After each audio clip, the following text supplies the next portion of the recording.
July massacre, তার 16 বছর ধরে এই দেশের মানুষ, এই দেশের গণতান্ত্রিক মানুষ লড়াই করেছে, সংগ্রাম করেছে, প্রাণ দিয়েছে, ত্যাগ স্বীকার করেছে। আমি অভিবাদন জানাই, সেলুট জানাই এই গণতান্ত্রিক আন্দোলনে সবচেয়ে সেই সমস্ত শহীদদেরকে যারা তাদের প্রাণ বিসর্জন দিয়েছেন। আমি অভিবাদন জানাই আমাদের সামনে যে সমস্ত ভাইয়ের আহত হয়েছেন, পঙ্গু হয়েছেন তাদেরকে। আমি অভিবাদন জানাই, সেলুট জানাই গণতন্ত্রের আপসী নেত্রী দেশনেত্রী বেগম খালেদা জিয়াকে, যিনি কোনোদিন গণতন্ত্রের প্রশ্নে কোনো আপোষ করেননি, মাথা নোয়াননি।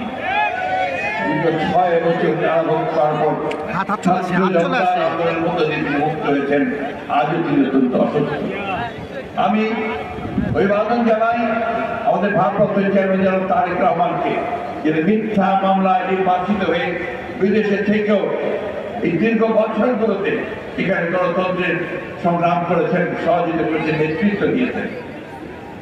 প্রিয় বন্ধুগণ, আজকে আমরা সবাই বলছি যে আমরা স্বাধীন হয়েছি, হয়তো স্বাধীন হয়েছি, হয়তো হয়েছি, এখনো চতুর্দিকে নাগিনীরা ছড়াইছে বিশ্বাস। সেই তাদের চক্রান্ত তারা বিভিন্নভাবে ছড়াচ্ছে এবং আমাদেরকে বিভক্ত করবার চেষ্টা করছে। আজকে আমাদের যেটা প্রয়োজন সবচেয়ে বেশি, তা হচ্ছে আমাদেরকে পার্টির ঐক্য, যে ঐক্য নিয়ে আমরা 16 বছর লড়াই করেছি, সেই ঐক্যকে অটুট রাখা এবং কোনো মতেই তাদের চক্রান্তে পা না দেওয়া। আমি কর্মী ভাইদেরকে আমার আন্তরিক ধন্যবাদ জানাই যে তারা শত প্রলোভনের মধ্য দিয়ে, উস্কানির মধ্য দিয়ে তারা শান্ত থেকেছেন এবং তারা এই দেশকে রক্ষা করবার জন্য তারা কাজ করে যাচ্ছেন। আমি ধন্যবাদ জানাই আমাদের সেই সমস্ত দলগুলোকে, রাজনৈতিক দলগুলোকে, সংগঠনগুলোকে যারা দীর্ঘকাল ধরে এই সংগ্রাম লড়াইয়ে আমাদের সঙ্গে সংযুক্ত হয়েছেন, কাজ করে চলেছেন। আজকে একটা সংগ্রামের মধ্যে দিয়ে, আত্মত্যাগের মধ্যে দিয়ে আমরা একটা অন্তর্বর্তীকালীন সরকার পেয়ে, এই অন্তর্বর্তীকালীন সরকারের কাছে জনগণের প্রত্যাশা আকাশ চুম্বী।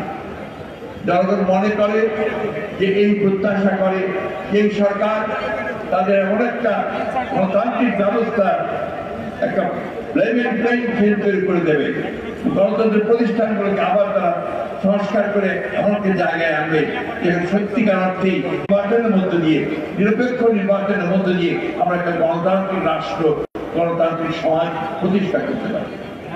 আমি অনুরোধ করব এই ইন্টারিম গভর্নমেন্টের কাছে, আজকে আমার যে সমস্ত ভাইরা পঙ্গু হয়েছেন, আজকে যারা নিহত হয়েছেন এই 16 বছর ধরে এবং বর্তমানে এই আন্দোলনে, তাদের সকলকে রাষ্ট্রের তরফ থেকে তাদের ক্ষতিপূরণ দিতে হবে এবং তাদেরকে ভাতা দিতে হবে, প্রদান করতে হবে। এটা অত্যন্ত জরুরি ব্যাপার। শুধু এখানে বসে কথা বলে আমরা অনুষ্ঠান করলেই হবে না, এই বিষয়গুলো অত্যন্ত জোরে তুলে ধরতে হবে, সরকারকে বলতে হবে যে এটা করতে হবে। দ্বিতীয়ত আরেকটি কথা আমি আজকে বলতে চাই যে 16 বছর ধরে আমরা যারা গণতন্ত্রের জন্য সংগ্রাম করছি, আমরা অত্যন্ত নির্যাতিত হয়েছি, নিপীড়িত হয়েছি। আমাদের প্রায় 700 ভাই বোন তারা খুন হয়ে গেছে, সেই আয়না ঘর হয়েছে। আমাদের মায়ের যাকে ছেলে মেয়েরা এখনো কেঁদে বেড়াচ্ছে, যে ছোট্ট শিশুটি এখন তার বাবাকে খুঁজছে। আজকে সেই মানুষগুলোকে খুঁজে বের করার ব্যবস্থা করতে হবে। আমাদের যে অসংখ্য মামলা হয়েছে আমাদের নেতা কর্মীদের বিরুদ্ধে, 1,45,000 মামলা, 60 লক্ষ মানুষের বিরুদ্ধে মামলা এই কয়েক বছরে, এই 17 বছরে। এই সমস্ত মামলাগুলোকে প্রত্যাহার করতে হবে, অবিলম্বে, অতি দ্রুত বন্ধ করতে হবে। আমরা আজকে আন্তর্জাতিক অঙ্গীকার জাতির সামনে করতে চাই যে আমরা বাংলাদেশকে সত্যিকার অর্থে একটা গণতান্ত্রিক রাষ্ট্রে প্রতিষ্ঠিত করবার জন্য, সমস্ত প্রতিষ্ঠানগুলোকে শক্তিশালী করবার জন্য আমরা সবাই কাজে কাজ মিলিয়ে কাজ করবো, কাজ করে চলতে এখনো কাজ করবো। তবে আমাদের একটাই শুধুমাত্র সতর্ক থাকতে হবে, চক্রান্তের মধ্য দিয়ে আমাদের কেউ যেন আপনার বিপথে নিয়ে যেতে না পারি, আমরা এর কোনো মতেই সেই লক্ষ্য পথ না হারাই। গতকাল গোপালগঞ্জে আমাদের স্বেচ্ছাসেবক দলের সভাপতি জিলানির উপর আক্রমণ করা হয়েছে, তার স্ত্রীকে আক্রমণ করা হয়েছে। আমি নিজে গিয়ে দেখে এসেছি। একজন নেতা শহীদ হয়েছে। বন্ধুগণ, তো পরিষ্কার বোঝা যাচ্ছে যে তারা এখনো আবার হায়নার মতো লুকিয়ে আছে, যে কোনো সময় তারা আক্রমণ করবে।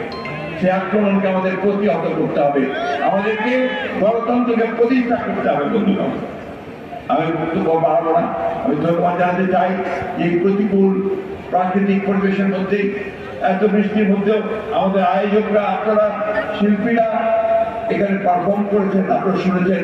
আমি আমাদের দলের পক্ষ থেকে, দেশনেত্রী বেগম খালেদার পক্ষ থেকে, আমাদের ভারপ্রাপ্ত চেয়ারম্যান তারেক রহমানের পক্ষ থেকে আপনাদেরকে অশেষ অভিনন্দন জানাচ্ছি, ধন্যবাদ জানাচ্ছি, কৃতজ্ঞতা জানাচ্ছি।